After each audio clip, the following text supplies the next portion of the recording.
Question d'assaut, le podcast par et pour les assos.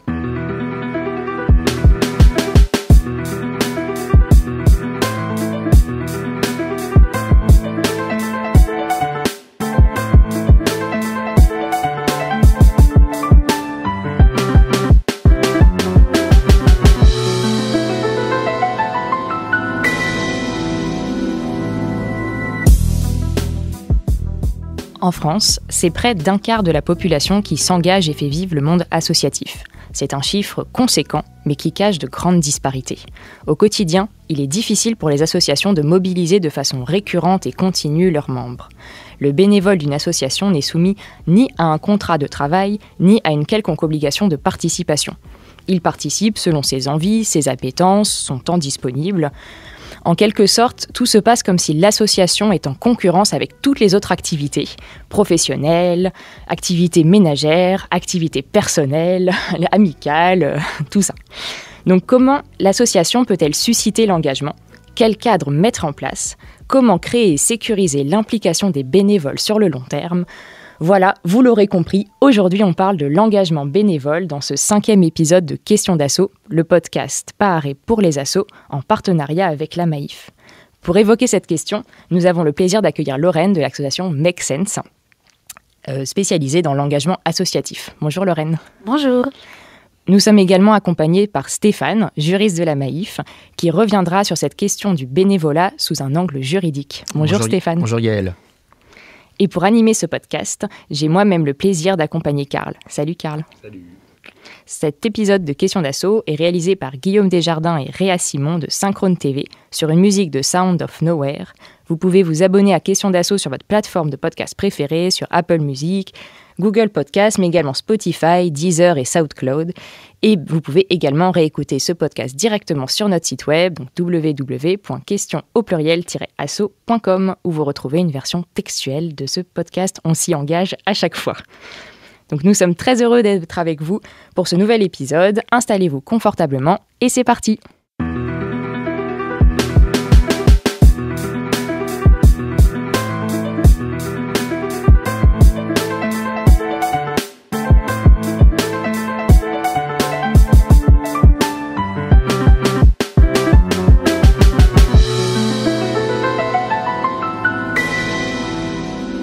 Et on retrouve Karl pour l'édito. Ouais, alors aujourd'hui, on ouvre un nouveau chapitre pour Question d'assaut, puisque après avoir parlé de modèle économique des associations, on initie un sujet également très important, voire même central, celui de la place des bénévoles dans ces associations. Alors commençons peut-être par rappeler ce qu'est un bénévole. On va évoquer le sujet sur un plan juridique avec Stéphane tout à l'heure, donc je vais sauter cette partie et m'attarder plutôt sur ce qui fait la substance du bénévolat. Alors le terme bénévole, étymologiquement, ça vient du latin benevolus, ça fait toujours bien de placer un peu de latin dans un podcast, et ça signifie favorable, celui qui est bienveillant, celui qui veut du bien. À l'origine, donc, le bénévole, c'est pas celui qui travaille gratuitement, c'est celui qui travaille pour une cause. Cette cause, elle peut être de différentes natures. Alors, Stéphanie Vermeersk, une sociologue et directrice de recherche au CNRS, elle situe ainsi l'intervention du bénévole dans 2 types de secteurs associatifs. Le premier, c'est le militantisme de proximité, qui se situe en fait à mi-chemin entre la politique, même si le bénévole refuse les affiliations partisanes, et le festif. Ici, donc, c'est l'exemple, par exemple, de la Quadrature du Net qu'on a reçu il y a 2 mois, ou encore de nos 2 associations, Le Mouton Numérique et Designer Éthique. Et de l'autre côté, elle situe également l'intervention bénévole dans l'investissement caritatif, désidéologisé cette fois-ci, mais envisagé malgré tout en référence à l'engagement politique en opposition duquel il se définit. Et ici, c'est par exemple les Restos du Cœur. Mais ce qui va aujourd'hui nous intéresser, au-delà de savoir où le bénévole s'engage, c'est pourquoi il s'engage. Et Stéphanie Vermeersk, en fait, elle identifie 2 motivations majeures chez les bénévoles, mais qui peuvent être des fois paradoxales. La première de ces motivations, c'est celle qui est éthique, une éthique qui est à la fois morale et personnelle, c'est-à-dire que le bénévole s'engage pour quelque chose auquel il croit et qu'il souhaite voir advenir. La seconde motivation, plus prosaïque, mais tout aussi essentielle à mon avis, c'est le plaisir omniprésent lié au bénévolat. Et je reprends ce terme de plaisir de Stéphanie Vermeersk. Elle note que le bénévolat s'exerce le plus souvent dans un contexte plaisant, parce que l'activité menée est intellectuellement ou socialement plaisante. Ce plaisir vient probablement du fait que, contrairement à ce que laisse entendre le terme engagement, le bénévole ne se donne pas vraiment en gage, comme le note la sociologue Dan Ferrand-Beckman. En fait, le terme engagement, il renvoie à la base au vocabulaire militaire, on s'engage dans l'armée, donc évidemment c'est pas pertinent dans le contexte associatif, et il se met pas non plus en gage, comme le serait par exemple un otage volontaire. Donc le bénévole s'offre, mais il s'offre en termes de compétences, en termes de temps, en termes d'image, en termes de réputation. Toujours selon Dan Ferrand-Beckman, le bénévole n'est pas là pour gagner sa vie et échanger sa force de travail contre un salaire. Il est également rarement là pour s'occuper, même si ça peut exister. En fait, il est là parce qu'il a choisi librement d'agir. Et cette action, c'est celle d'une cause, qu'il s'agisse de gérer une association, de rendre un service, comme s'occuper d'une bibliothèque, ou de militer pour des revendications. Et donc, ce que note justement Dan Ferrand-Beckman, toujours, c'est que si l'on associe si souvent militantisme et bénévolat, c'est parce que l'action militante, finalement, elle est moins risquée pour un bénévole que pour un salarié. Le bénévole ne risque pas de perdre son salaire, ce qui lui permet de gagner sa vie. En ce sens, le bénévole prend moins de risques que le salarié. Et là où ça devient intéressant, c'est que les bénévoles sont pourtant, comme les salariés, de véritables travailleurs. Ils travaillent, et elle et moi sommes bien placés pour le savoir. On parle d'organisation, d'efficacité, de statut, parfois de carrière. Bref, nous, bénévoles, adoptons les codes des travailleurs. Et donc, les frontières entre le bénévolat et le salariat, elles sont ténues. Il y a énormément de bénévoles qui gardent des activités similaires quand ils glissent au moment de la retraite d'une activité salariale vers une activité bénévole. Je pense par exemple à certains médecins qui vont continuer à exercer à titre bénévole. Et pour autant, et c'est bien là j'imagine toute la difficulté du travail de Lorraine qu'on va recevoir dans un instant, on ne peut pas traiter un bénévole comme on traite un salarié. Toujours selon Dan Ferrand-Beckman, de ce point de vue, les bénévoles sont souvent ambivalents puisqu'ils demandent à la fois encadrement et liberté. Ils ne font pas du bénévole pour faire du travail à la chaîne, donc à trop les encadrer, on risque de perdre une précieuse main-d'œuvre et à les décourager. Mais finalement, de l'autre côté, à trop leur laisser de liberté, on peut craindre une mauvaise mise en œuvre des actions de l'association, ce qui peut se révéler préjudiciable, notamment lorsqu'on traite de sujets ou de publics sensibles. Et c'est donc là un paradoxe fort de l'engagement bénévole qui amène à une des principales difficultés de l'organisation des associations. Une des motivations ou un des désirs des bénévoles, c'est de rester libres de leur temps. Or, les structures associatives ou les associations qui font appel à eux ont souvent des objectifs spécifiques, des contraintes et parfois doivent traiter des cas d'urgence. Elles ont alors besoin de régularité, de présence, voire de compétences sur lesquelles elles peuvent compter. Et donc c'est précisément comment engager ces bénévoles pour à la fois concilier leur volonté avec les besoins de l'association. Et bien c'est précisément cette question qu'on vous propose de traiter aujourd'hui. Et c'est pour ça qu'on est ravis d'accueillir Lorraine de l'association Make Sense. Rebonjour Lorraine. Rebonjour. Merci d'être avec nous donc, pour parler de cette question de l'engagement bénévole au sein des associations. Donc, tu es toi-même responsable d'un des programmes d'engagement citoyen chez Make Sense. Make Sense, c'est une association qui développe, et donc je cite votre site web, des programmes d'engagement spécifiques qui permettent à chacun d'opérer sa transition et de trouver des coéquipiers pour le faire. Donc le tout sur des modalités qui ont l'air d'être assez variables en termes de temps et de compétences requises. Et donc, si on souhaitait traiter de la question de l'engagement bénévole, c'est parce que visiblement, vous êtes quand même des experts de cette question-là. Et donc, peut-être pour commencer, et pour que celles et ceux qui nous écoutent puissent en savoir un peu plus sur vous et vous situer dans le vaste monde des associations, on va te proposer de dresser la carte d'identité de Make Sense à travers les 3 questions qu'on pose à chaque association qu'on reçoit à ce micro. Et pour commencer, est-ce que tu peux tout simplement nous décrire ce qu'est l'activité de Make Sense ? Qu'est-ce que vous faites à Make Sense ? Alors, Make Sense, c'est une association qui existe depuis 10 ans. Et nous, ce qu'on veut faire, c'est qu'on veut donner les clés à chacun et à chacune de pouvoir agir sur les sujets de société qui les touchent, en leur donnant, en les formant sur des méthodologies, sur des outils pour que chacun puisse agir à son échelle sur les sujets de société qui les touchent.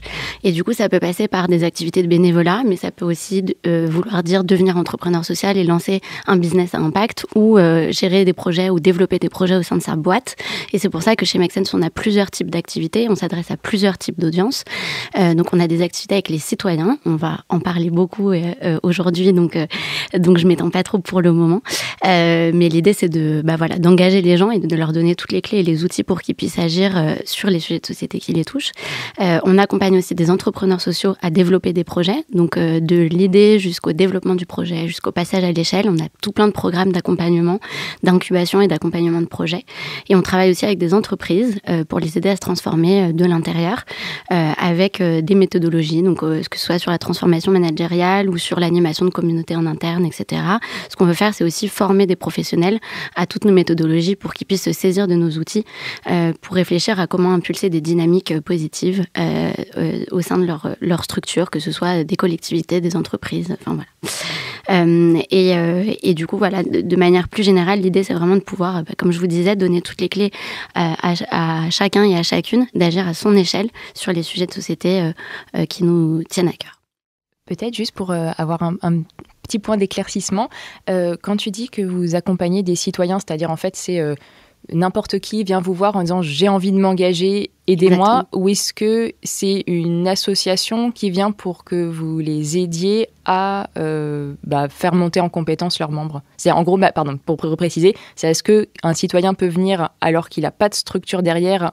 C'est ça l'idée? Ouais, c'est les deux en fait. En fait, on va travailler avec des associations pour les aider à mieux engager leurs bénévoles ou leur transmettre des apprentissages que nous, on a eu sur nos 10 ans d'animation de communautés des bénévoles, puisque ça fait 10 ans chez Make Sense qu'on anime des communautés de bénévoles dans plus de 100 villes dans le monde, des groupes de personnes qui s'organisent dans leur ville pour agir sur les sujets de société qui les touchent. Donc ça peut être des thématiques qui sont importantes dans leur ville, ça peut être des projets qui leur tiennent à cœur, qu'ils ont envie de soutenir, ça peut être des événements qu'ils ont envie d'organiser.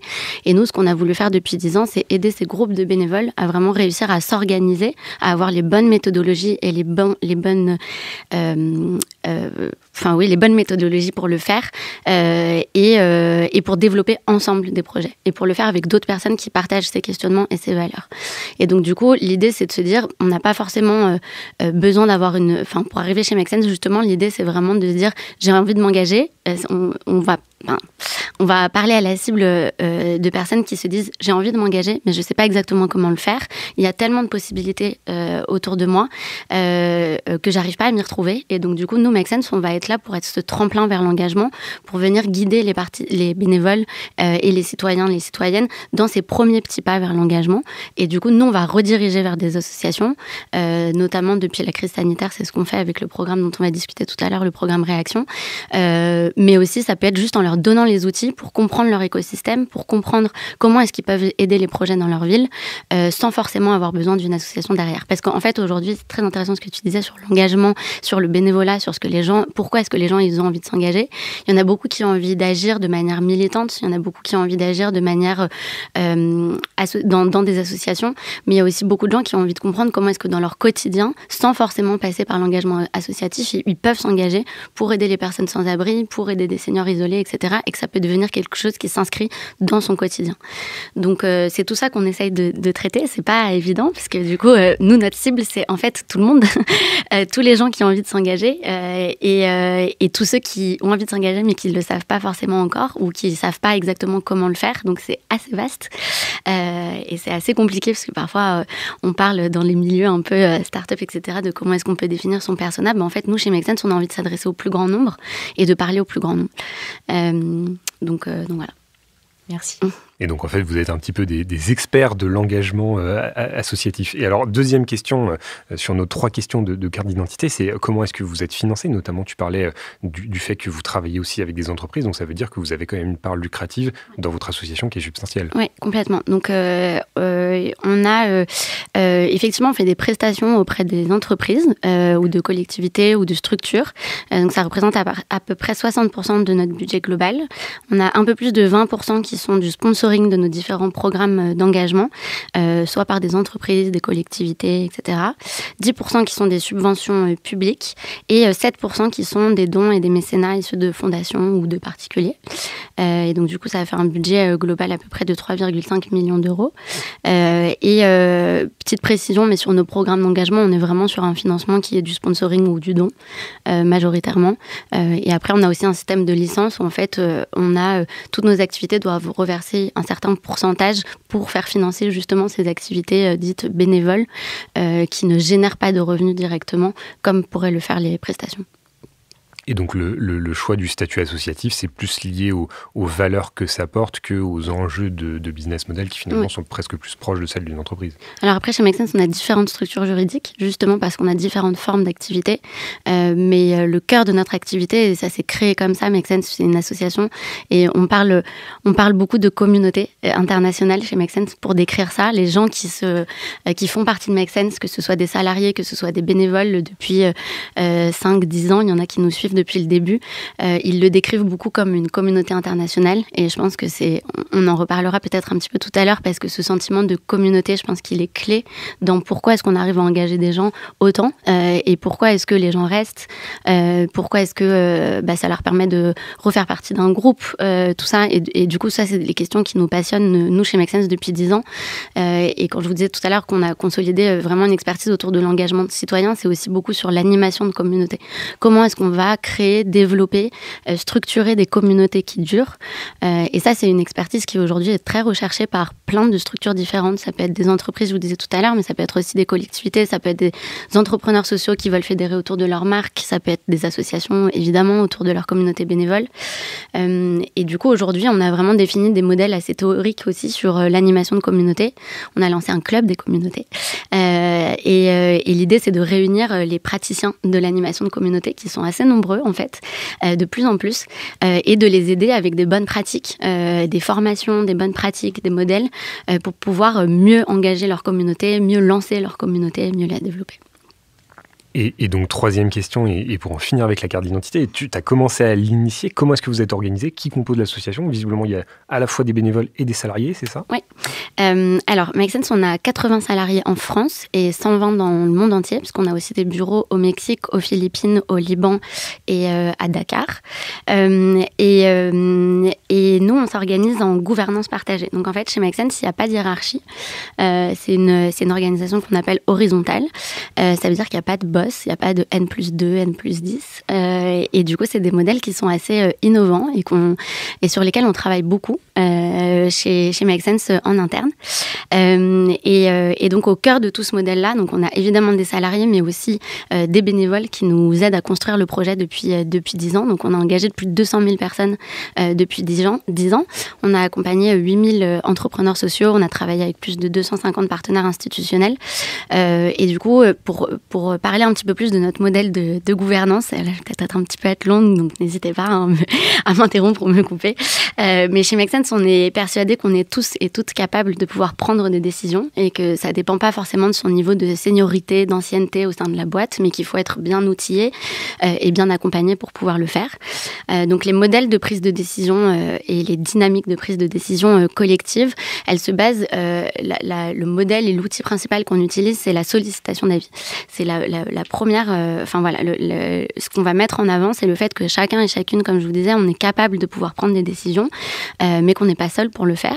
Et du coup, quand on doit prendre une décision, il y a toujours quelqu'un qui porte la décision. Donc, si moi j'ai une décision à prendre qui va impacter mon équipe ou Make Sense, c'est moi, Lorraine, qui vais porter cette décision, mais je vais aller solliciter l'avis des gens qui sont soit des experts sur la question, soit qui ont déjà vécu une expérience similaire ou qui vont être impactés par la décision.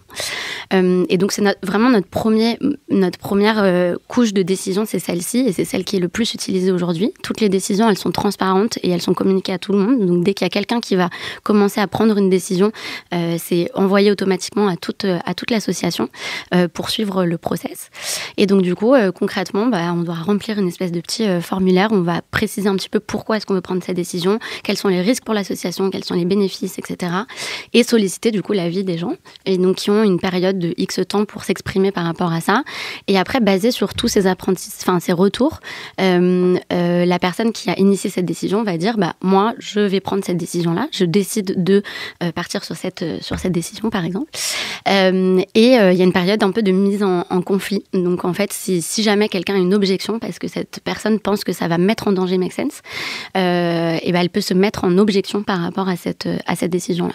Et donc là, il y a plein de mécanismes différents qui s'enclenchent. Mais si jamais il n'y a pas de décision, il n'y a pas de consensus qui est trouvé ou de compromis qui est trouvé entre ces personnes-là, ça va passer vers un organe qui s'appelle la Waterline chez Make Sense, qui est notre dernier organe un peu qui est garant de l'image de marque de Make Sense, de la santé financière de Make Sense et du fait que ça se déroule bien en fait au sein de l'association. La Waterline, c'est un comité qui a été élu via une élection sans candidat. Donc c'est-à-dire que personne ne se présente. Il y a que des gens qui sont éligibles à partir d'un certain nombre de critères. Comme ça fait 2 ans que je suis dans l'association, je me projette à plus de 2 ans. Et donc il n'y a pas de campagne, il n'y a pas de candidature, etc. Voilà, on est en plein dedans avec les élections présidentielles. Chez nous, ça se passe pas comme ça. Donc c'est intéressant aussi. Je vous invite à aller chercher un petit peu ce que c'est une élection sans candidat. C'est un processus qui est très intéressant. J'ai adoré le faire les premières fois où j'ai dû voter. Et du coup, il y a 4 salariés et 1 bénévole qui font partie de ce comité-là. Et donc ce comité, soit il est saisi par des gens quand on pense qu'il y a un danger pour l'association sur une question qui peut être en interne, en externe, qui peut être du budget, des RH, des décisions stratégiques. Ça peut être n'importe quel type de sujet. Ou alors il peut s'auto-saisir s'il voit qu'il y a quelque chose, il y a un dysfonctionnement, il y a quelque chose qui se passe pas bien. Voilà. Et du coup, alors on va parler précisément de ces logiques d'organisation et de démocratie dans les associations dans notre prochain épisode. Prochain épisode, donc le mois prochain, avec On est la tech, justement. Et ce qui me faisait rebondir sur le fait que tu ne parles pas du tout de bénévoles ou de conseil d'administration. Ouais, j'y viens. Okay, non, pas de souci. Alors du coup, l'autre instance qui existe, c'est le Community Pool, qui est un comité de bénévoles qui ont été élus. Ils sont à peu près une 15aine et c'est des bénévoles dans le monde entier et c'est des bénévoles qui vont être sollicités pour toutes les questions stratégiques ou pour... en fait, on peut les solliciter pour n'importe quoi. Et donc, on a vraiment voulu développer... Alors moi, quand je suis arrivée chez Make Sense, ça fait 4 ans et demi que je suis chez Make Sense et j'ai toujours travaillé avec la communauté de bénévoles. Donc en fait, j'ai toujours consulté les bénévoles pour n'importe quelle décision, notamment parce qu'ils nous aident à co-construire des programmes, des projets qui portent avec nous des événements ou des choses comme ça. Donc en fait, la sollicitation, elle est permanente. Mais pour des gens qui n'ont pas forcément l'habitude de travailler avec des bénévoles, ce qu'on a voulu instaurer, c'est vraiment la culture de la sollicitation des bénévoles, de leur demander leur avis, de leur demander ce qu'ils en pensent de tel projet qu'on veut mettre en place. Alors bien sûr, c'est quand ça implique des bénévoles et que ça a des répercussions sur eux, évidemment qu'on va les solliciter, mais c'est aussi pour nous donner des idées ou vraiment de la matière pour comment est-ce qu'on réfléchit Make Sense dans les prochaines années, comment est-ce qu'ils nous aident à réfléchir aussi sur les projets importants à lancer, quelle est leur vision à eux de Make Sense et à quoi ça sert pour eux. En fait, on est vraiment en sollicitation constante avec eux. Et donc ce Community Pool, il existe aussi depuis qu'on a refait notre gouvernance il y a 4-5 ans. Il évolue aussi beaucoup au fur et à mesure du temps. Mais voilà, donc en fait, il y a cette instance-là. Et après, je vous disais, moi, par exemple, sur mon programme dont on va parler tout à l'heure, je suis en lien assez permanent avec une 40aine de super bénévoles qui coordonnent le programme avec nous. Et en fait, c'est pas le programme de Make Sense, c'est le programme de Make Sense, des partenaires et des bénévoles, parce que c'est eux qui le co-construisent et qui le portent avec nous. Et du coup, quand on doit faire des visions, des roadmaps, quand on doit réfléchir à tel projet, quand on doit lancer une nouvelle idée, en fait, c'est eux qu'on sollicite d'abord, parfois avant même nos collègues. Merci beaucoup Lorraine pour toutes ces précisions. En plus, ça fait vraiment bien le lien avec la suite et surtout le cœur du sujet d'aujourd'hui. Peut-être une question là qui me vient en t'écoutant, c'est que du coup, tu parles beaucoup de sollicitation, voire même on pourrait penser de sursollicitation. Et du coup, peut-être la première question qui permet d'entrer dans l'engagement bénévole, c'est, je me dis, il y a quand même une question de temps derrière. Du coup, comment est-ce que vous faites pour agir sur cette dimension-là, parce que là, du coup, tu as beaucoup parlé en termes d'organisation, mais alors du coup, de ce que je comprends, tu mets les conditions pour que les personnes puissent s'engager, mais ça diminue pas le fait que les gens ont plein de contraintes autres. Et du coup, comment vous gérez ça ? Oui, complètement. En fait, quand on a des décisions à prendre ou des sollicitations ou des questions à leur poser, en fait, on va pas imposer ça. Donc, par exemple, le Community Pool, quand on a des décisions, on va leur dire on a cet enjeu-là. Donc soit on écrit un document sur lequel ils peuvent commenter quand ils ont le temps, soit on organise des temps en visio ou en présentiel quand on commence à se réhabituer au présentiel, Dieu merci, mais voilà. Et en fait, ils viennent s'ils peuvent et ils nous donnent leur avis s'ils peuvent. Et on essaye en fait aussi d'avoir différentes manières de les solliciter parce qu'on sait les calendriers des uns et des autres et des unes et des autres. Et donc du coup, ça peut être écrivez-nous votre avis sur ce doc, faites-nous note vocale ou venez à ce temps-là. Donc parfois, ça démultiplie le temps que nous, on y passe, mais en fait, c'est toujours de la richesse aussi pour nous derrière en termes de matière. Et donc, du coup, on essaye de le faire de la manière la plus informelle possible aussi parfois, que ça soit un temps où on peut vraiment avoir aussi passé un bon moment et que ça leur donne envie de venir, et où ils vont se sentir vraiment contributeurs par rapport à toutes ces décisions-là. Donc voilà. Okay, donc il y a quand même un vrai temps d'animation et de coordination que vous menez, vous, en interne. Complètement, ouais. C'est, je dirais, un énorme temps, ouais. C'est une grosse partie de ce qu'on fait, en fait, chez Make Sense. On anime, en fait, on fait pas pour eux, on est là vraiment pour leur donner les clés pour le faire. Donc, pour répondre à des questions, mais aussi organiser des projets. Nous, on se voit comme un support à la communauté quand c'est eux qui font. Et donc, du coup, le temps d'animation, il est clé. En fait, un bon animateur de communauté, c'est vraiment toute cette mise en place d'activités, de rituels, de valorisation, on va en parler tout à l'heure, mais tout ça, c'est le rôle d'un animateur de communauté bénévole, et c'est vraiment comme ça que moi je me vois, en tout cas aussi aujourd'hui, c'est on anime et on impulse la dynamique de communauté au sein des bénévoles pour que eux-mêmes fassent des choses. D'accord. Et cette vision, elle était déjà portée dès les débuts de Make Sense. Ouais. Du coup, ce qui vient avec la question un peu provocante.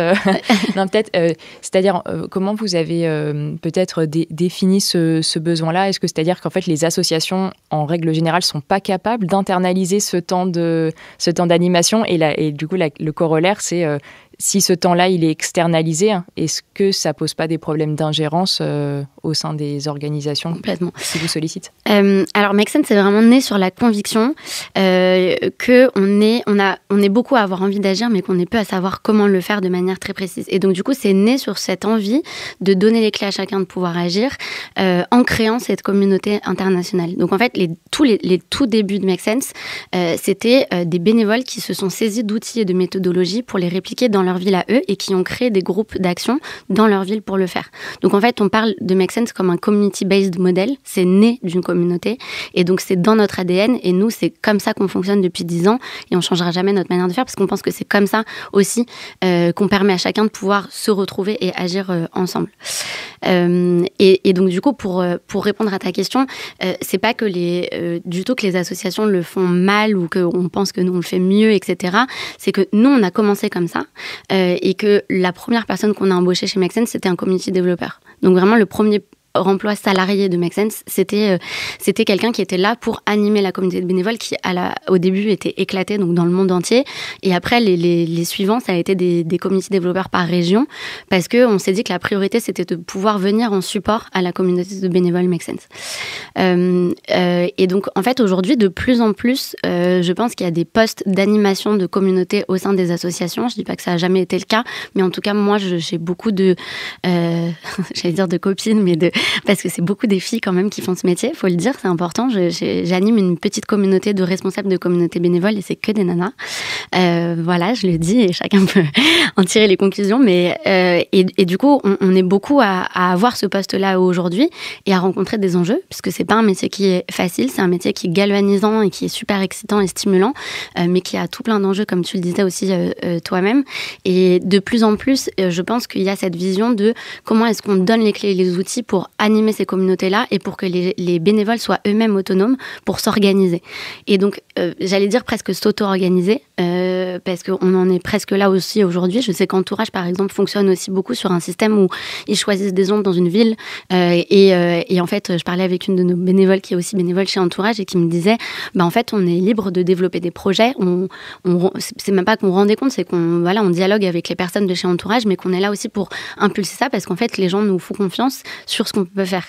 Et en fait, moi, c'est ça que je trouve ultra intéressant et passionnant dans le métier d'animateur de communauté, c'est qu'en fait, quand on donne les clés aux bénévoles et qu'on leur dit « on te fait confiance, tu es capable et on te fait confiance », franchement, ils font des merveilles. Et donc, du coup, c'est ça qui est hyper important, c'est de leur donner cette impulsion-là, avec après, nous, les bons outils d'animation de communauté derrière, évidemment.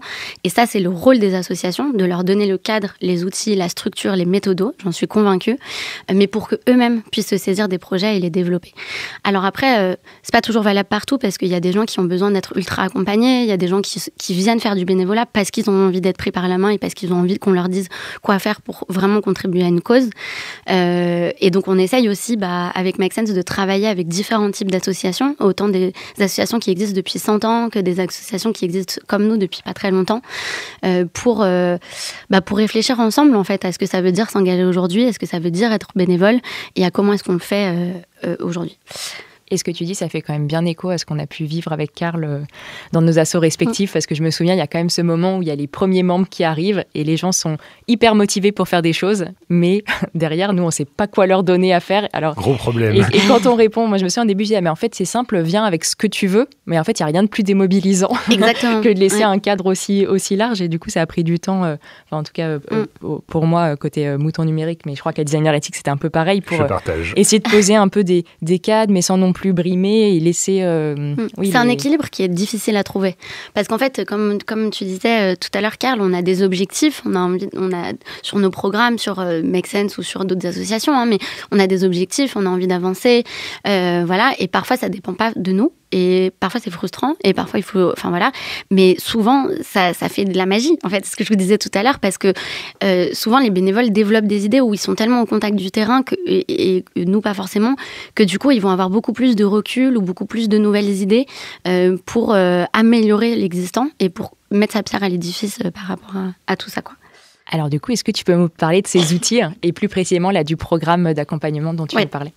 Pour revenir un tout petit peu sur la question de est-ce que, l'idée de créer une association pour créer de l'engagement, ça peut paraître assez étonnant, etc.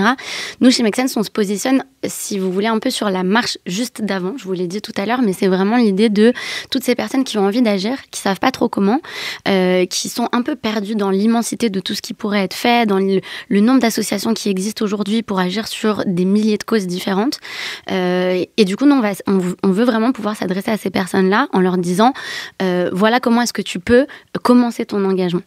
Et donc du coup, nous, notre ambition, c'est pas forcément que les bénévoles restent chez nous. Ça peut paraître assez paradoxal, mais en fait, nous, on est contents si les bénévoles, après, ils vont pérenniser leur engagement chez les Petits Frères des Pauvres, chez La Cloche, chez Greenpeace, parce que c'est comme ça qu'ils ont envie de continuer à agir. Nous, ce qu'on veut, c'est vraiment pouvoir leur montrer ce qui existe aujourd'hui en termes d'engagement et leur faire prendre conscience de leur potentiel d'action. Donc moi, aujourd'hui, le programme que je porte, c'est le programme Réaction. C'est un programme qu'on a créé il y a 1 an et demi, au tout début du premier confinement. Et l'idée de ce programme, c'était vraiment, dans cette période, on s'est tous retrouvés complètement bloqués chez nous, pour beaucoup au chômage partiel, avec beaucoup de temps. En regardant les infos, on voyait bien ce qui se passait sur la situation terrible dans les EHPAD, sur les personnes sans abri qui étaient enfermées dehors, avec plus personne dans la rue, avec les soignants qui n'avaient pas de masque, etc. Ça paraît il y a longtemps, mais en fait, c'était il n'y a pas si longtemps que ça. Et voilà, il y avait tout ça qui était mélangé, et en même temps aussi les associations les grosses associations qui se sont retrouvées un peu chamboulées dans leur manière de fonctionner à cause de toutes les normes sanitaires, qui ont perdu une grosse partie de leurs bénévoles parce que c'était majoritairement des retraités qui pouvaient vraiment pas sortir de chez eux, etc. Voilà, tout ça mis ensemble, ça fait qu'il y avait des gens qui avaient envie d'aider, il y avait des besoins de populations vulnérables, mais les gens nous disaient, je sais pas quoi faire en fait, j'ai besoin d'être guidée dans mon passage à l'action. Il y avait des centaines et des centaines de citoyens, des milliers de citoyens qui étaient en attente de mission sur le site Réserve Civique, qui est maintenant devenu Je veux aider, qui est une plateforme du gouvernement qui a été lancée pour mettre en relation les associations avec des besoins et les bénévoles, les gens qui avaient envie d'aider. Et en fait, en parlant avec eux, on s'est rendu compte qu'il y avait vraiment des milliers de citoyens qui étaient en attente, et on s'est dit, ok, comment est-ce que Make Sense peut contribuer à cette crise avec son expertise de l'engagement citoyen. Et du coup, on a décidé de lancer un programme. Alors, il faut savoir que chez Make Sense, ça fait longtemps qu'on avait cette logique de programme, et que c'est aussi pour ça qu'on était prêt à lancer un programme aussi rapidement, parce qu'on l'a lancé en 72 heures. Et du coup, voilà, on en avait déjà testé plein, la formule, le dispositif, comment ça fonctionne, les formations nécessaires pour que tout se passe bien, etc. C'est des choses qu'on avait travaillé, retravaillé pendant des mois avec plein de mes collègues de l'équipe communauté. Et du coup, quand on s'est dit, OK, qu'est-ce qu'on peut faire? La logique de programme, elle est arrivée tout de suite, parce qu'on s'est dit que les gens avaient envie d'être guidés. On s'est dit qu'ils avaient envie de le faire en collectif, parce qu'on était dans une période où on était complètement privés, de lien social, et qu'ils avaient envie de faire des choses de manière très concrète. Et du coup, on a lancé le programme Réaction. Donc très concrètement, le programme Réaction, c'est un programme, à l'époque ça durait 1 semaine, maintenant ça dure 2 semaines. En tant que participant, on rejoint un groupe de 15 personnes qui, comme nous, ont envie d'agir sur une thématique mais qui savent pas trop comment. Donc on choisit une des thématiques. Et tous les jours, on va recevoir un email avec soit du contenu sur la thématique pour mieux comprendre la thématique, et ou des suggestions d'actions très concrètes à effectuer avec des kits et des guides pour pouvoir la faire. On a une boucle WhatsApp avec son petit groupe de 15 personnes et on est guidé et accompagné par ce qu'on appelle chez Make Sense un ou une mobilisatrice qui est un bénévole Make Sense qu'on a formé à des méthodologies d'animation de communauté et qui est là pas pour faire à la place des participants mais pour encourager le groupe et donner une impulsion et vraiment leur débloquer les freins que les gens ils peuvent avoir sur le passage à l'action. Voilà, il y a des visios tous les 2-3 jours où aujourd'hui on essaye de faire en sorte qu'ils se retrouvent dans un bar plutôt que derrière l'ordinateur puisqu'on est tous fatigués des Zooms et qu'on a envie de se retrouver dans la vraie vie. Et du coup, ce programme, il a commencé la 2-3e semaine du confinement et en fait, on a doublé ou triplé de volume toutes les semaines à l'époque quand ça durait 1 semaine parce que les gens avaient tellement envie d'agir que, voilà. Et précision, mais vraiment très importante, c'est que ce programme, on l'a pas construit tout seul. Je vous disais, la logique de programme, nous, on l'a maîtrisée, on la connaissait. Mais en revanche, les solutions utiles à mettre en place pour aider les personnes sans abri, c'est pas du tout notre expertise et ça le sera jamais. Et c'est pour ça que dès la première minute, on a travaillé avec des associations partenaires. Et qu'on les a sollicités pour co-construire le programme et porter le programme avec nous. Et c'est ça qui a changé aussi dans notre logique sur notre mode d'opération pendant la crise sanitaire, c'est que pour une des premières fois, on a directement travaillé avec des associations pour permettre aux gens d'agir de manière très concrète sur des causes. Avant, chez Make Sense, c'était aussi beaucoup comment est-ce que tu vas sensibiliser tes proches sur des thématiques, comment est-ce que tu vas aider des entrepreneurs sociaux qui développent des projets, qui trouvent des solutions sur les grands enjeux d'aujourd'hui. Là, en fait, on est passé sur une logique de comment est-ce que tu vas pouvoir directement faire une action qui va servir une cause et permettre de lutter contre l'isolement des seniors, contre le sans-abrisme, contre le réchauffement climatique, puisqu'après on a lancé le programme climat. Voilà, donc je ne vais pas être trop longue par rapport à ça, mais juste pour vous dire. Et après, voilà, donc ce programme, il a commencé pendant le confinement, on l'a porté et au gré des confinements, déconfinements, couvre-feu, etc., on l'a transformé en un programme d'engagement citoyen, parce qu'on s'est dit, en fait, être guidé dans son passage à l'action, c'est un besoin qui existait avant le Covid et qui existe encore beaucoup aujourd'hui. Et du coup, c'est resté un des programmes phares de Make Sense aujourd'hui. Et la volonté, c'est vraiment de pouvoir aiguiller chacun à agir. Merci. Et peut-être dernière question avant de passer à la deuxième partie de cet épisode. Parce que là, dans les associations que tu as citées, il y avait les Petits Frères des Pauvres, il y avait Greenpeace, c'est quand même des très très grandes associations. Est-ce que vous arrivez à travailler, et bien en plus tu parlais aussi de communauté internationale, est-ce que vous arrivez à travailler avec des petites assos, du coup beaucoup plus locales, et comment du coup se passe l'articulation, parce que j'imagine que travailler avec vous, ça demande de faire c'est un chantier en plus à l'intérieur de l'asso, et donc encore plus de temps à donner, et voilà, comment vous arrivez à les aider là-dessus? Carrément. C'est intéressant parce que du coup, au début, quand on a lancé le programme, en fait, on était tellement dans l'urgence qu'on a sollicité des partenaires et tout le monde était super motivé pour répondre à cette crise et qu'on se mette tous autour de la table, de l'ordinateur, et pour trouver des solutions hyper urgentes à une crise vraiment urgente. Et en fait, maintenant qu'on a eu plus le temps, entre guillemets, de réfléchir, on est allé chercher des nouveaux partenaires, comme les Petits Frères des Pauvres, par exemple, pour justement pouvoir mieux articuler les besoins sur l'isolement des seniors post-crise, même si on n'est pas vraiment sorti de cette crise-là.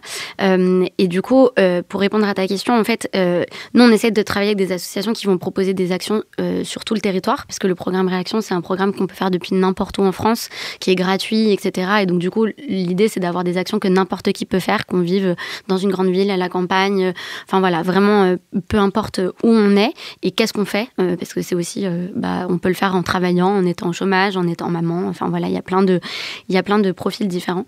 Mais du coup, on va aussi pouvoir travailler avec des petites associations si elles proposent des actions, pareil, qui peuvent être faites par des gens un peu partout. Donc, si c'est des actions qui sont en ligne, ou voilà.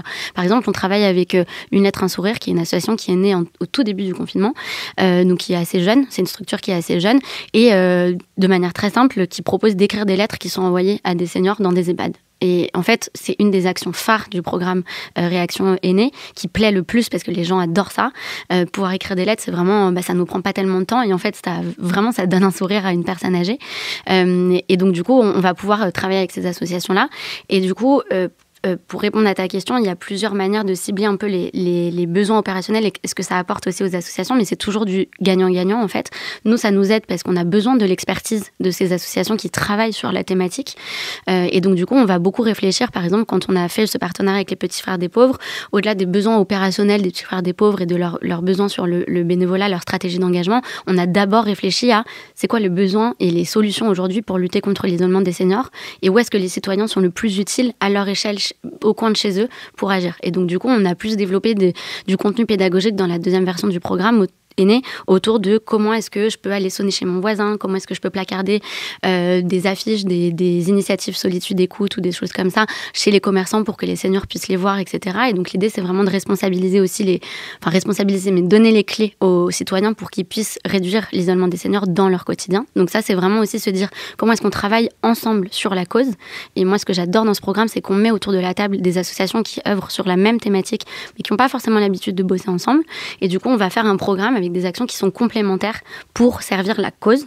Donc ça, c'est une première chose qui est très importante aujourd'hui. Et la deuxième, c'est comment est-ce que le fait pour les associations de faire partie de ce programme-là, ça va les aider, elles aussi, dans leurs besoins, dans leur stratégie d'engagement, parce qu'en fait, Make Sense, c'est majoritairement une cible jeune. Ça va être 70% de moins de 35 ans, par exemple. Et donc, du coup, pour des associations comme les Petits Frères des Pauvres, où il y a un enjeu de renouvellement aussi, de rajeunissement un peu de la population bénévole, de leurs bénévoles, ça peut être intéressant de s'allier à des structures comme Make Sense qui sont plus jeunes et qui vont parler à une cible jeune et aussi découvrir des méthodologies d'accompagnement, d'animation de communauté comme on en parlait tout à l'heure pour pouvoir après elles-mêmes le répliquer au sein de leurs associations.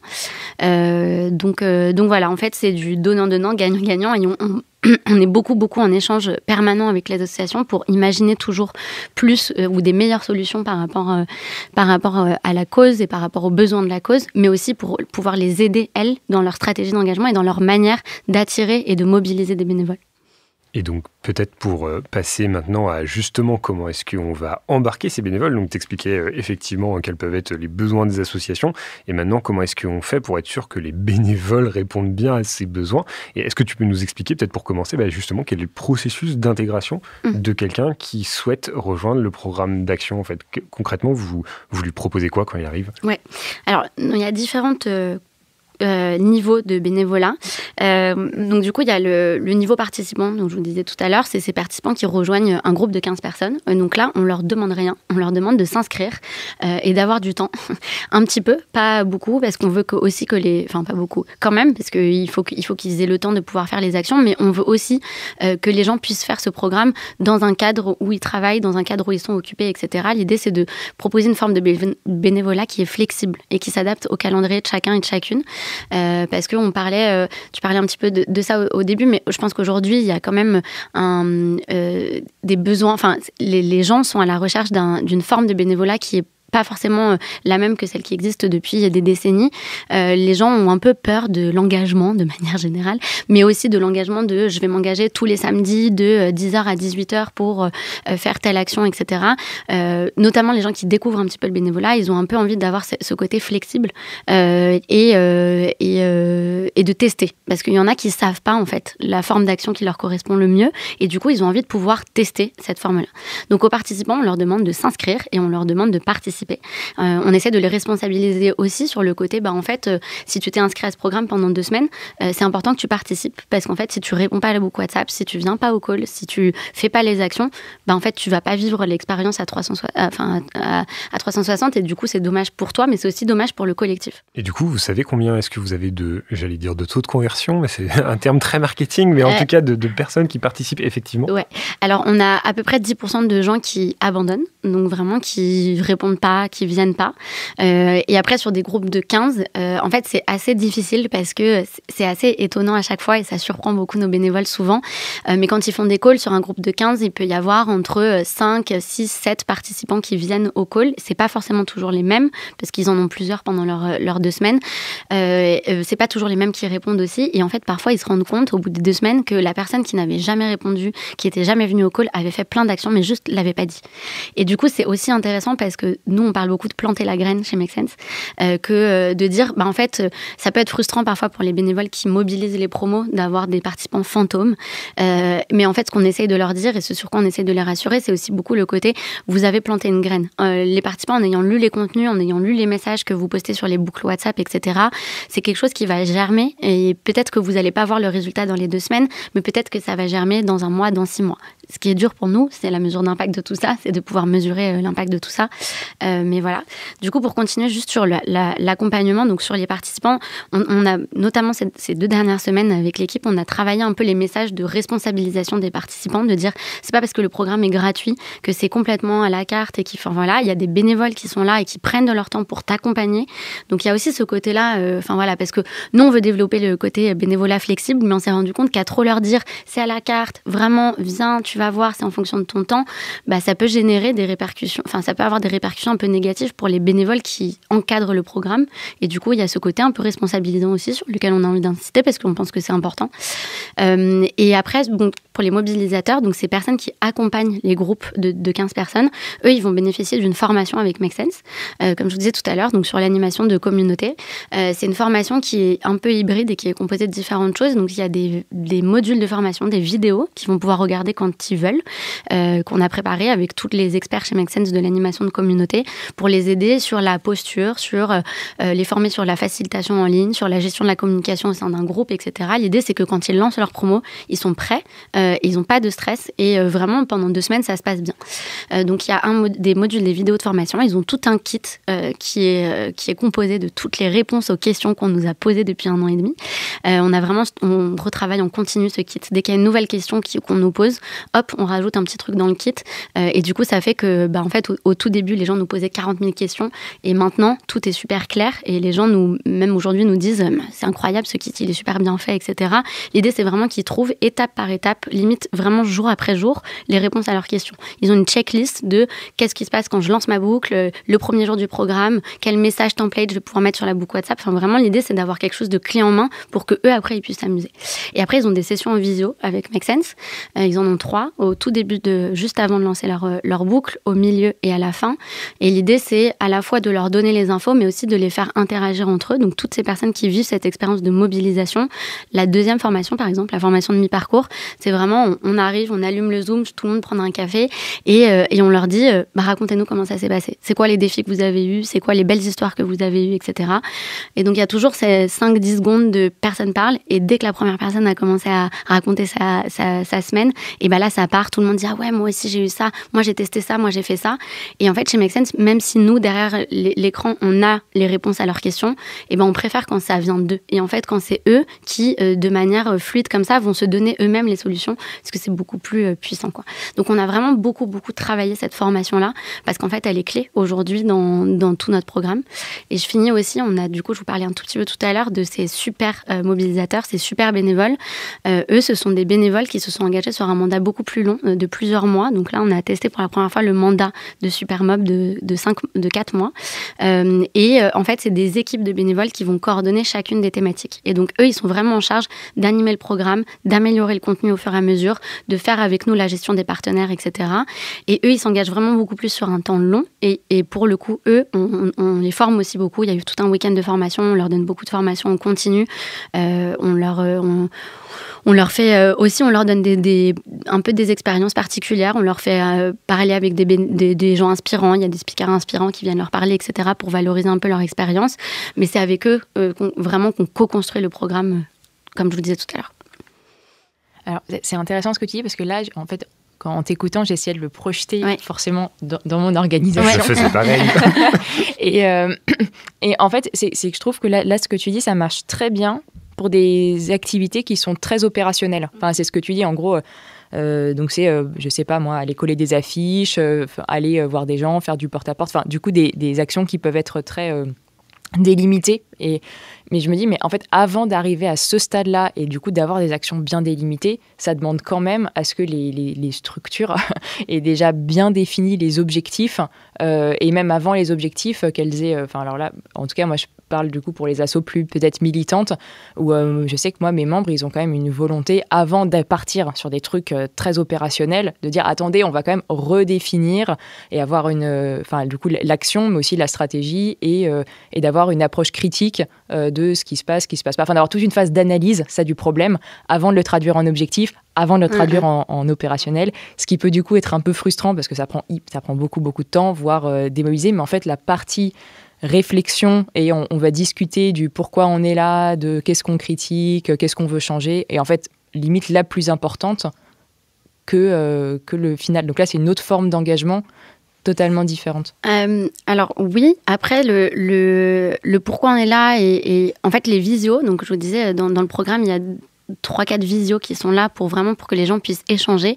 Et en fait, ces moments-là, ils sont assez clés aussi dans le fait que les participants tissent des liens entre eux et discutent un peu de pourquoi est-ce qu'ils sont là. Notamment, par exemple, sur le programme climat, les gens ont beaucoup envie et besoin de parler de leur éco-anxiété, par exemple, ou de pourquoi est-ce qu'ils se trouvent un peu paralysés face à tout ça. Et le programme, il sert aussi à ça, à te donner les clés concrètes, mais aussi et surtout, en fait, tu le fais en collectif. Et c'est la force du groupe qui va faire que tu te sens porté aussi pour pouvoir faire tes actions, mais aussi que tu vas te retrouver dans une boucle avec une quinzaine de personnes qui partagent tes questionnements, ton anxiété parfois sur certains sujets quand t'as pas forcément dans ton cercle proche l'espace pour en discuter. Et c'est ça que les gens, ils adorent.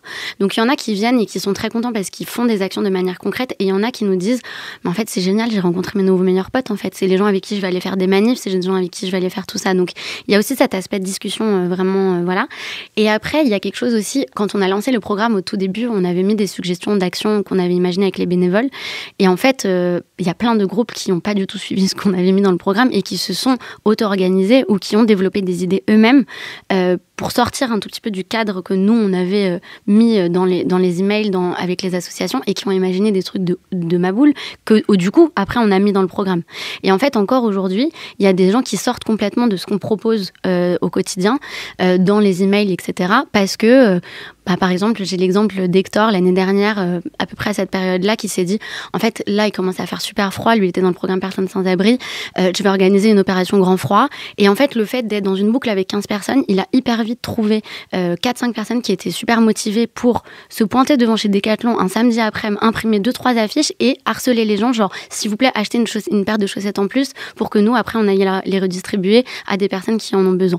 Et en fait, ils ont récolté 2 000 € de produits juste avec ce groupe de 5-6 personnes. Et du coup, à la fois, juste la force du groupe, c'est le fait que Hector, il est trouvé dans sa boucle WhatsApp, et en parlant du coup peut-être à ses collègues, à sa coloc ou je sais plus quoi, et les méthodos pour le faire. En fait, moi, il m'a appelé, il m'a dit « Ok, j'aurais besoin juste de ça. Comment est-ce que tu penses qu'on peut organiser ça ?» Et enfin voilà, quel est le discours qu'on doit avoir par rapport aux gens qui rentrent chez Decathlon.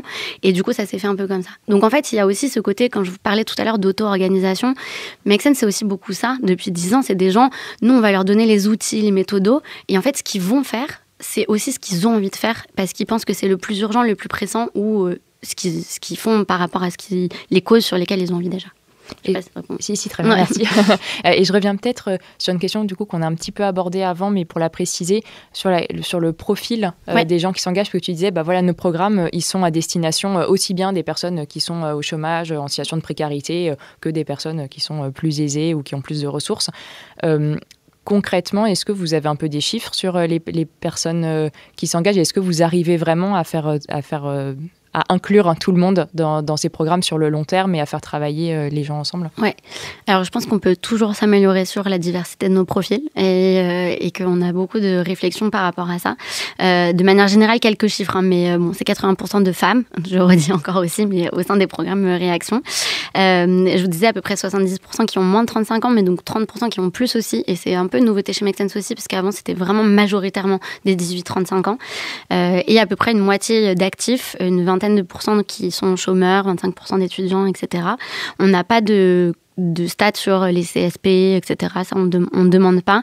En revanche, ce qui est intéressant, c'est aussi de se dire il y a 50% de gens qui sont en Île-de-France et donc 50% hors Île-de-France et 90% qui ne font pas de bénévolat régulièrement. Donc en fait, c'est ça aussi notre profil, c'est vraiment ces gens-là. Et au sein des programmes, on a une diversité de profils en termes de qui fait quoi. On a des étudiants, on a des parents, on a des gens qui travaillent dans des boîtes et du coup qui ont peut-être un petit peu moins de temps, mais qui trouvent le temps de le faire aussi.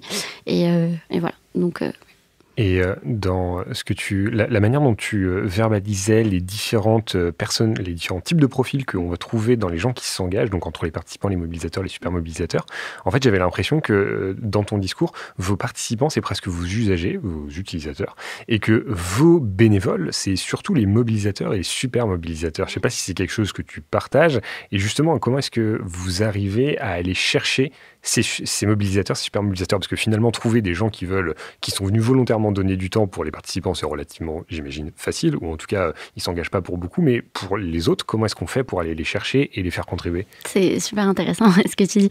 Chez Make Sense, avant, le format phare, c'était un hold-up, et donc c'est un atelier de créativité pour aider un entrepreneur social à résoudre un défi, et du coup, en fait, tu devenais bénévole Make Sense, tu devenais un gangster quand tu organisais toi-même un hold-up.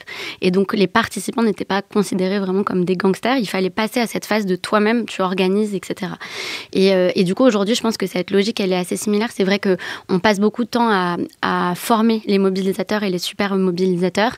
Et aujourd'hui, les participants, ce sont des gens qui bénéficient aussi beaucoup des programmes. Et en fait, c'est aussi pour eux qu'on fait tout ce qu'on fait aujourd'hui. C'est pour qu'il y ait une majorité de gens et du volume, vraiment qu'il y ait des centaines, voire des milliers, voire des centaines de milliers de citoyens qui font ce programme. Parce que la volonté derrière, je ne l'ai pas dit tout à l'heure, mais du programme Réaction, c'est qu'il y ait des milliers de citoyens qui fassent ça. Parce qu'en fait, exemple, on a 2 millions de seniors isolés en France. Si demain, on est 2 millions à appeler un senior 2-3 fois par semaine, en fait, il n'y a plus de seniors isolés en France. Et donc, nous, c'est comme ça qu'on a envie de résoudre les grands problèmes aussi chez Make Sense, c'est en engageant massivement la population sur des enjeux sociétaux environnementaux.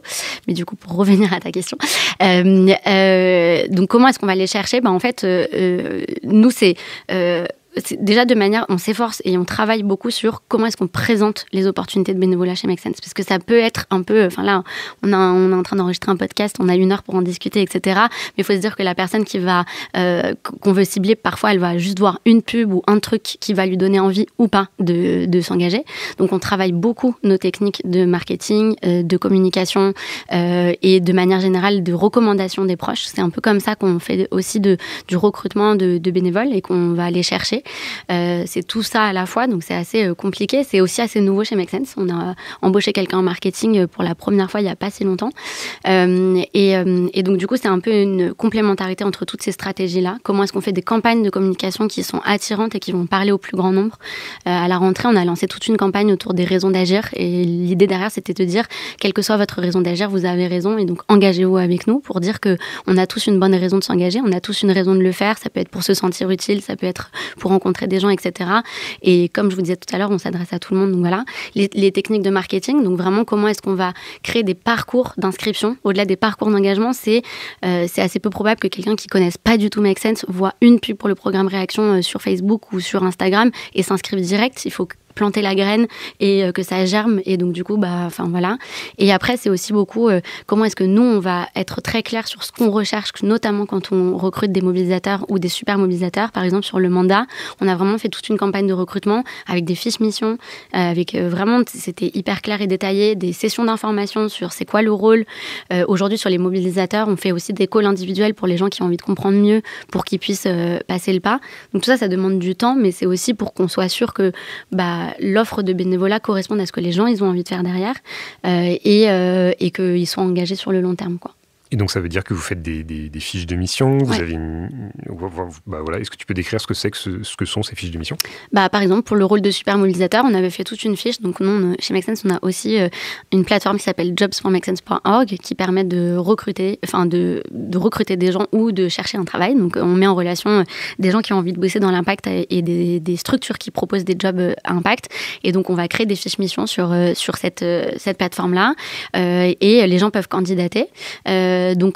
Par exemple, pour ce rôle de super mobilisateur, on avait décrit la durée du mandat, les missions qui étaient associées, le type de profil. Alors, les critères, là, c'était t'as le temps, t'as envie. Enfin, voilà, il n'y a pas de critères de t'as fait 5 ans d'études, pas du tout, au contraire. Et on avait fait, pour ce processus de recrutement, des calls avec les personnes qui avaient candidaté. Donc là, c'était vraiment pour ce rôle qui était un rôle sur le temps long, donc 5 mois, etc. Pour les mobilisateurs, les gens peuvent juste s'inscrire, mais on a fait l'effort aussi dans le typeform d'inscription de vraiment bien détailler le rôle, de mettre des vidéos. Il y a un site web aussi qui résume un peu toute l'offre et tout ce que c'est d'être mobilisateur. Des témoignages d'anciens participants, etc. On organise des sessions d'information. Le but, c'est que l'offre soit claire et lisible, mais aussi qu'ils puissent parfois parler à un humain pour poser leurs questions, parce qu'en fait, t'as beau avoir le site le plus nickel du monde, il y aura toujours des gens qui lisent pas la FAQ, qui savent pas forcément, qui comprennent pas. Enfin voilà, c'est vrai, hein, c'est comme ça que ça se passe. Donc voilà. Ok, c'est intéressant, Lorraine, parce que tu parlais effectivement de jobs, ce qui rebondit sur l'aspect plutôt légal de la question, et donc on va passer justement à la question d'expert pour détailler ce que sont ces enjeux. Quelle transition. Détailler ce que sont ces enjeux juridiques liés au statut du bénévolat. C'est parti pour la question d'expert.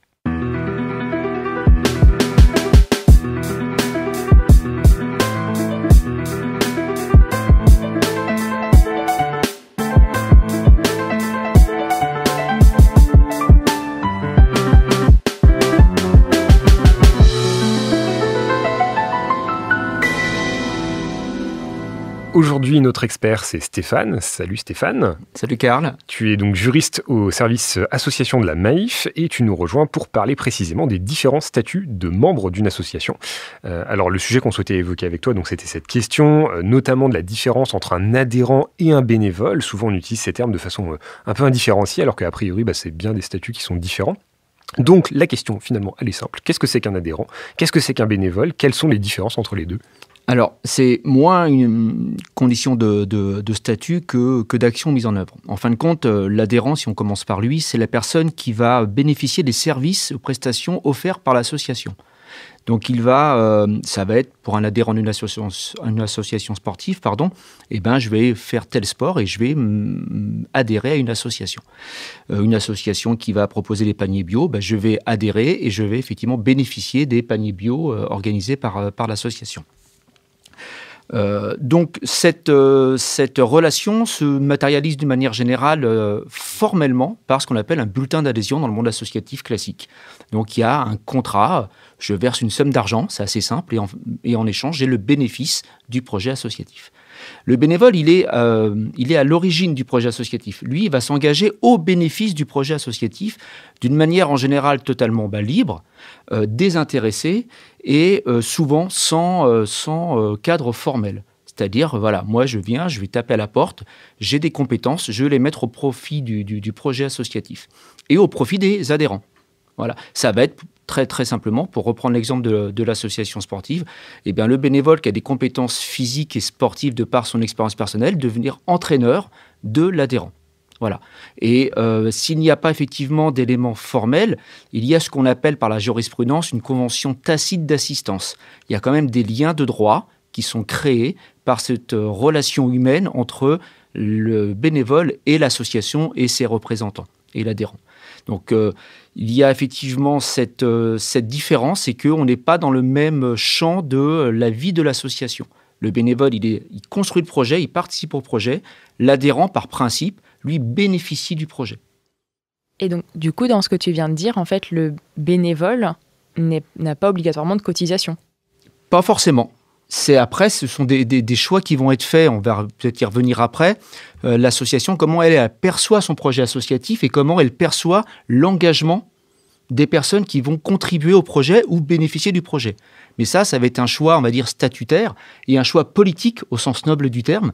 Comment moi, en tant que représentant de l'association, bénévole également, parce que les premiers bénévoles, ce sont quand même ce qu'on appelle les mandataires sociaux, ceux qui ont construit l'association, qui ont conçu le projet, qui l'ont structuré dans le cadre de la loi de 1901. Donc moi, je parle du bénévole au sens large. Je ne parle pas du bénévole dirigeant, président, trésorier, secrétaire, qui est mandataire social, qui a des responsabilités particulières. Là, on est sur l'engagement. Depuis ce matin, on est sur l'engagement. Donc voilà. Mais oui, ça va être aussi un choix politique. On peut à la fois, pourquoi pas, être à la fois bénévole et être adhérent. Mais ce qu'il faut effectivement retenir, c'est qu'il y a un contrat, un bulletin d'adhésion, ou qu'il y ait effectivement pas de forme, de papier, il y a une relation particulière entre l'association et le bénévole. Il y a un contrat, il y a des engagements réciproques. L'engagement qu'a le bénévole et qu'a l'adhérent, c'est globalement de respecter les statuts. Voilà, c'est exactement ça. On doit respecter les statuts et le projet associatif. Qu'on soit à l'origine, qu'on soit participant au sens où je donne des cours de danse, je donne des cours de sport, je cultive les fruits et légumes, ou que je sois adhérent, j'achète le panier bio. Donc j'ai des règles à respecter, malgré tout. Et peut-être avant d'en arriver justement à ce contrat de bénévolat, il y a des cas où, a priori, c'est quand même important que les bénévoles soient aussi adhérents. Et alors toi, précisément, tu travailles à la Maïf, donc tu travailles plutôt dans l'assurantiel. Et justement, le fait que le bénévole soit adhérent, si j'ai bien compris, c'est ce qui lui permet aussi d'être couvert dans les actions qu'il réalise pour l'association. Alors, couvert, oui, non, ça dépend. Alors effectivement, si on est sur la protection et de l'action, comme on vient de le voir, alors déjà, il y a un grand principe de la loi 1901, c'est la liberté associative et donc la liberté d'adhérer, ou la liberté d'être bénévole. Je disais tout à l'heure, effectivement, qu'il y a des associations qui ont décidé parfois de contraindre un adhérent, un bénévole à devenir adhérent. Alors, en fonction de la mission que l'on a, mais c'est aussi une manière, quand on le contraint, parfois de formaliser le projet associatif, le statut et l'objectif, effectivement, dans lequel on va. Parce que comme on l'a vu aussi tout à l'heure, même si on est sur des engagements, on veut agir d'une manière avec sa propre personnalité, sans forcément s'inscrire dans un cadre précis, il y a quand même besoin d'avoir, c'est quand même un engagement collectif, on a quand même besoin d'avoir des règles de vie sociale. Et on ne peut pas faire tout et n'importe quoi. Donc le fait souvent de contraindre un bénévole à adhérer, c'est aussi une manière de dire, ok, il y a le projet, mais il y a quand même quelques règles qu'on a définies collectivement. Et puis ça te donne des droits aussi. Souvent, ça te donne un droit de vote. Donc toi aussi, tu peux interagir. Et si dans le projet qui a du sens pour toi, tu veux faire évoluer les conditions de mise en œuvre de ce projet, eh bien participe au vote. Et pourquoi pas, engage-toi peut-être au bureau, voilà. Et c'est aussi une manière aussi de générer un bénévolat actif et pas seulement être passif. Et c'est souvent pour ça que certaines associations obligent, entre guillemets, à avoir cette adhésion, même si on est bénévole. Après, en termes de protection, si c'est ta question, le cadre juridique est globalement le même. Il y a une relation, je disais tout à l'heure, contractuelle. Ce qui veut dire que l'association a ce qu'on appelle, alors je suis obligé de faire un petit peu de droit, je suis désolé, une obligation dite de sécurité par rapport à ses adhérents ou ses bénévoles, qu'il y ait un contrat, un bulletin d'adhésion pour l'adhérent ou qu'il n'y ait pas, puisque la jurisprudence a dénommé une convention tacite d'assistance. Et donc, elle doit tout mettre en œuvre pour protéger, c'est ce qu'on appelle une obligation de moyens de sécurité, et effectivement, respecter les règlements de sécurité en vigueur, avoir effectivement suffisamment de bon sens, puisqu'on dit plus de bon père de famille maintenant, mais de bon sens dans la mise en œuvre de toutes les activités, et elle a une obligation de sécurité de moyens. Ce qui veut dire que le bénévole ou l'adhérent, lui, si jamais il a un souci corporel, parce que c'est de ça qu'on parle, j'ai un problème corporel, un accident, et je veux mettre en cause l'association, il devra malgré tout prouver qu'il y a eu un défaut dans ses obligations de sécurité.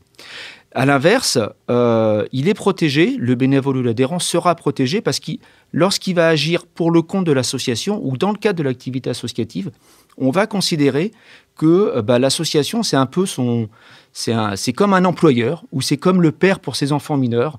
Comme il agit pour le compte d'eux, par principe, c'est l'association qui sera responsable. Sauf à prouver qu'il a agi en dehors des règlements et des statuts ou pour des intérêts totalement personnels. Voilà. Donc la protection est la même. Qu'il y ait ou pas contrat, dès qu'on s'engage, et c'est ça qui est intéressant, c'est que le droit rejoint quelque part la volonté humaine. C'est que il y a un engagement, qu'il y ait ou pas de contrat, eh bien l'association elle est responsable. Voilà, la réglementation est la même. Et si le contrat n'est pas nécessaire, comment ça se passe s'il y a quelqu'un qui dit s'engager au nom d'une association ou au nom d'un projet associatif, alors que l'association veut pas le faire dans ce sens-là? Alors ça, c'est ce qu'on appelle la théorie du mandat apparent. Voilà, oui, tout à fait. Je peux sonner à ta porte et dire, voilà, je viens de telle association. Alors après, c'est des éléments de fait. Si l'association arrive à prouver qu'il n'y a eu aucun lien juridique de droit, donc avec un élément formel ou de fait, c'est qu'il est connu de personne, il n'y a aucun témoin qui l'a vu rencontrer, il y a rien qui existe, il pourra démontrer que vis-à-vis de toi, si jamais il te cause un préjudice, lui, il est totalement extérieur à ça. Donc dans ces cas-là, il pourra se dire effectivement, moi, je n'ai rien à faire, et l'association pourra totalement être retirée de toute mise en cause. Et alors, tout à l'heure, tu parlais de contrat de bénévolat. Concrètement, qu'est-ce que c'est, en fait ?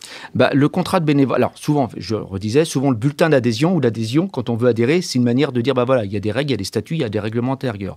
Donc, c'est une manière aussi de structurer l'engagement. Le contrat de bénévolat, il a cette volonté de dire, je valorise le bénévole.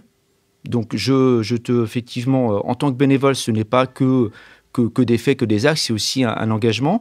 Et je structure un peu ton engagement. C'est-à-dire que je vais te dire, oui, tu vas devenir bénévole.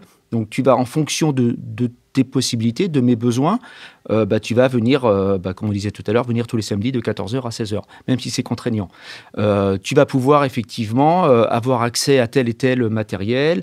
Tu vas pouvoir effectivement avoir, par rapport à tes compétences, donner des cours parce que c'est ça que tu recherches. Donc, on va structurer l'engagement de la personne. À l'inverse, l'association, elle, va pouvoir aussi s'engager vis-à-vis du bénévole, à peut-être l'accompagner, le former, peut-être valoriser ses compétences, donc entretenir le bénévolat. Et puis, aussi, il y a des choses un petit peu matérielles. Peut-être que s'il y a un peu de frais, structurer que s'il y a des frais d'essence pour venir, il y aura au moins un remboursement. Voilà. Donc, c'est une manière à la fois de sécuriser l'association pour que le bénévole ne fasse pas tout et n'importe quoi. Et puis, à la fois, c'est aussi une manière de valoriser le bénévolat. Et ça, c'est aussi important. Souvent, quand il est pas souvent fait, mais quand il est fait, c'est plutôt dans cette philosophie-là que l'association le fait. De toute façon, quelqu'un qui tape à la porte d'une association, qu'il y ait ou pas de contrat formel, papier, il le fera, il va s'engager. Bon, moi, ça le mérite, effectivement, d'avoir cette structuration. Alors, ce n'est pas un contrat de travail, bien entendu, mais puisqu'on est toujours sur une démarche libre et non rémunérée, complètement ce qu'on appelle le désintéressement. Voilà. Ça ne veut pas dire qu'il n'y a pas le remboursement des frais, comme je disais, mais voilà. Mais c'est cette limite-là. Alors... Des fois, on dit que ce contrat de bénévolat, enfin en tout cas moi c'est ce que j'ai entendu, le contrat de bénévolat permettait de se prémunir de la requalification d'une activité bénévole en salariat. Est-ce que c'est vrai? Dans quelle mesure? Se prémunir, ce qu'on va regarder, ça va être les faits. Mais si ce contrat de bénévolat reprend les critères d'un contrat de travail, c'est-à-dire que systématiquement le bénévole va agir sous la responsabilité d'un autre bénévole, ça veut dire qu'il y a peut-être un lien de subordination, qu'il doit rendre des comptes systématiquement à chaque fois qu'il a fait une action pour l'association. Là aussi, on va se rattacher à un lien de subordination. Qu'en échange effectivement de son engagement, non seulement il va avoir ses frais de rembourser, mais il pourrait avoir éventuellement une petite indemnité. Là, on va peut-être un peu se rapprocher de la rémunération et pas de la subordination. Donc, c'est en gros les deux critères qui font qu'on est sur un contrat de travail, ça va être le lien de subordination, donc un pouvoir d'autorité. C'est ce qui distingue le contrat de travail d'un contrat de prestation. Il y a une autorité avec hiérarchique, même dans les structures horizontales, il y a quand même un N+1, il y a une autorité. Voilà. Donc, quand elle est présente, de droit ou de fait, là, déjà, on peut avoir un élément de requalification. Et puis, l'autre élément, c'est la rémunération. La rémunération, ça soit en nature ou que ce soit en argent. Je reviens sur ce lien de subordination parce qu'il y a aussi un lien de préposition. Alors, c'est un peu du juridique, mais le bénévole, il est quand même le préposé de l'association. C'est-à-dire qu'il agit librement, mais sous couvert, effectivement, d'orientation donnée par l'association. On revient au statut, on vient au règlement intérieur. Et c'est ce qu'il protège aussi, c'est ce que je disais tout à l'heure. C'est parce qu'il y a ce lien de préposition qu'on l'assimile à un préposé, c'est le Code civil qui évoque ce terme, ou un parent par rapport aux enfants, qu'il est protégé par l'association s'il cause un dommage à un tiers dans le cadre de son activité. Donc la requalification, elle est possible, mais effectivement, ça veut dire que la relation, elle est tellement définie, et puis il y a de toute façon, c'est la subordination qui est l'élément principal. Parce qu'on peut quand même un petit peu rémunérer, mais c'est effectivement la subordination. Donc qu'il y ait contrat ou qu'il y ait action. La requalification, elle n'est pas forcément appuyée sur des éléments liés au écrit, mais ça peut être aussi des éléments de preuve, de témoignage et d'activité. Donc il faut faire aussi attention à l'association quand on est trop motivé par rapport à son projet associatif, faire attention quand on est donc bénévole dirigeant ou quand on a parfois un orgueil un petit peu fort, parce qu'on a aussi des actions. Souvent on a des responsabilités dans la vie privée, dans la vie professionnelle, et on transpose ces compétences à la gestion associative. Et il faut faire attention à ça. Parce que là, il peut y avoir un risque de requalification. Pourquoi on requalifie ? C'est quand il y a un conflit entre le bénévole et l'association, et que ce conflit, le bénévole dit moi j'étais en vérité un salarié et je veux des indemnités de licenciement. C'est ça l'objectif derrière. Et en amont, c'est le conflit. Merci beaucoup Stéphane pour toutes ces clarifications. Moi j'avoue que du coup là ça me remet pas mal en perspective ce qu'on fait, parce qu'effectivement la distinction ne serait-ce que adhérent et bénévole, alors en tout cas chez nous on la fait pas du tout. Donc voilà, donc ça me met de nouvelles perspectives. Et donc du coup, sans transition, on va passer à la dernière partie qui sera peut-être un petit peu courte parce que le temps presse de ce podcast, pour parler plus directement peut-être de la valorisation en fait du bénévolat. Donc c'est un sujet qu'on avait déjà abordé, je crois, dans le deuxième ou dans le premier ou deuxième épisode de Questions d'Asso. Donc Lorraine, à Make Sense, donc peut-être pas une double question mais qui est liée. Est-ce que par rapport à ce qu'a dit Stéphane, vous faites un peu vous avez cette distinction, ou en tout cas cette attention sur la qualification de ce qu'est un bénévole, mais aussi du coup comment vous allez valoriser cet engagement, aussi à la fois pour susciter l'engagement, toujours on est dans cette thématique, et ne pas perdre le bénévole en cours de route. Alors non, on n'a pas d'adhérents chez Make Sense. C'est des questions sur lesquelles on réfléchit en ce moment, parce que je suis d'accord avec ce que tu dis Stéphane, c'est aussi ça permet de poser un cadre et aussi de favoriser l'engagement et d'avoir des contreparties, comme tu disais, de voter, des choses comme ça, ou d'avoir son mot à dire sur la stratégie, etc. Mais c'est des choses qu'on fait déjà, donc voilà, c'est plus des questionnements qu'on a en ce moment. Et après, nous, on travaille beaucoup la valorisation des bénévoles. Chez Make Sense, quand on forme au développement de communauté, la valorisation, c'est même un des 5 piliers sur lesquels on va travailler, parce que pour nous, on a vraiment la conviction que c'est essentiel en fait aujourd'hui de valoriser les membres de sa communauté et de valoriser ses bénévoles.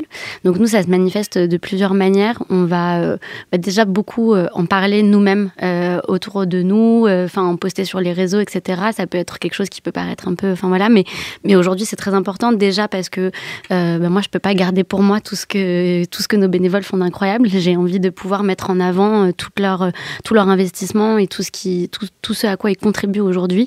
Je trouve ça dingue qu'il y ait des gens qui depuis 1 an et demi nous aident à co-porter le programme vraiment avec nous, des bénévoles, donc Pascal, Vanessa, Vincent, tous ces incroyables super bénévoles qui sont là depuis 1 an et demi et du coup vraiment qui portent le programme avec nous, et du coup moi je peux pas garder ça pour moi, je suis obligée d'en parler, donc je fais plein de posts LinkedIn, et on en parle beaucoup sur les réseaux et on les met en avant pour aussi raconter leur histoire et donner envie aux autres de pouvoir le faire.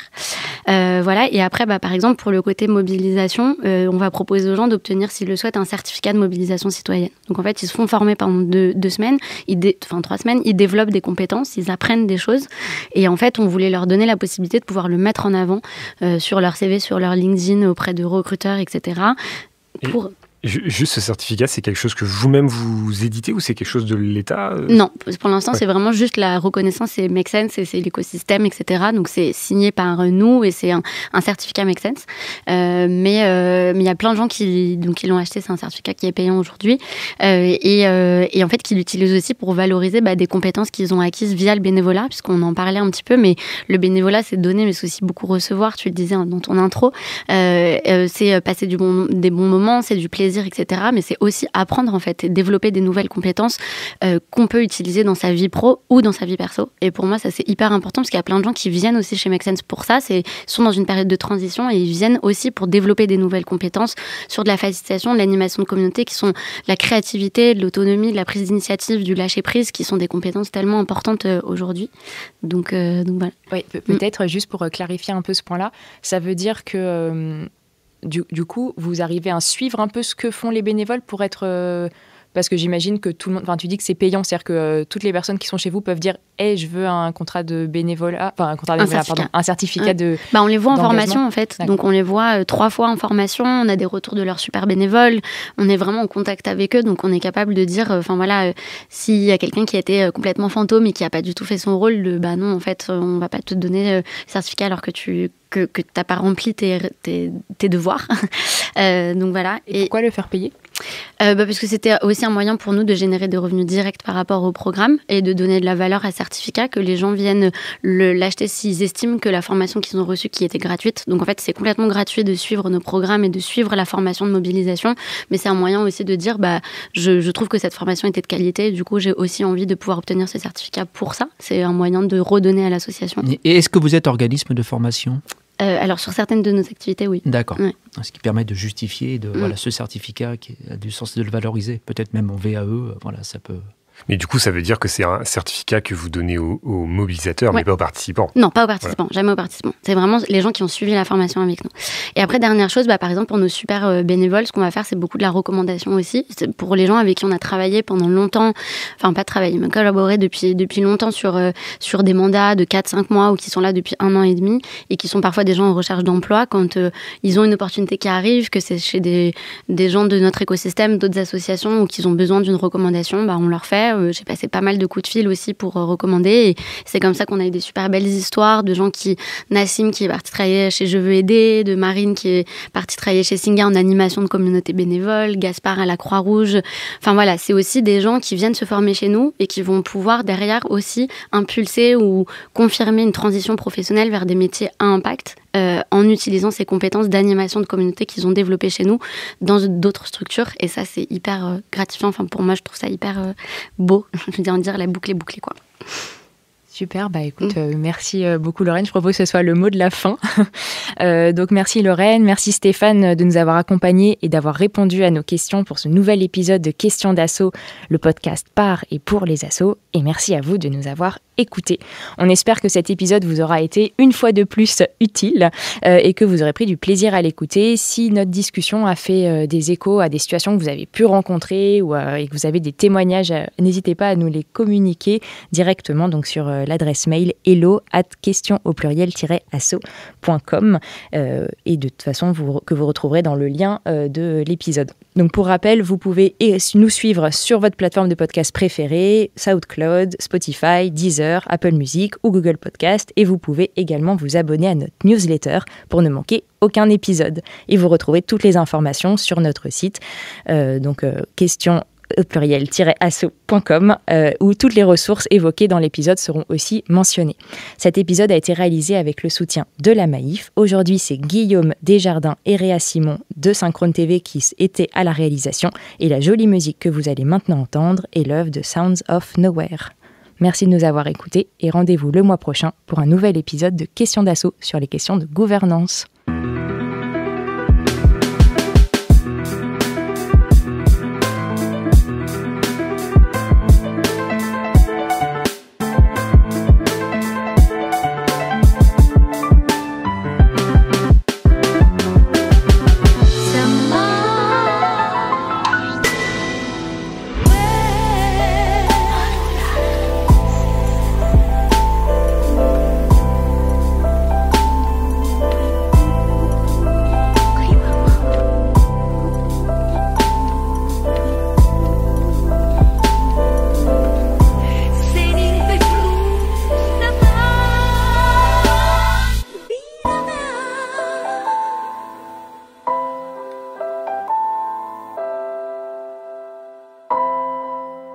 Questions d'Asso, le podcast par et pour les assos.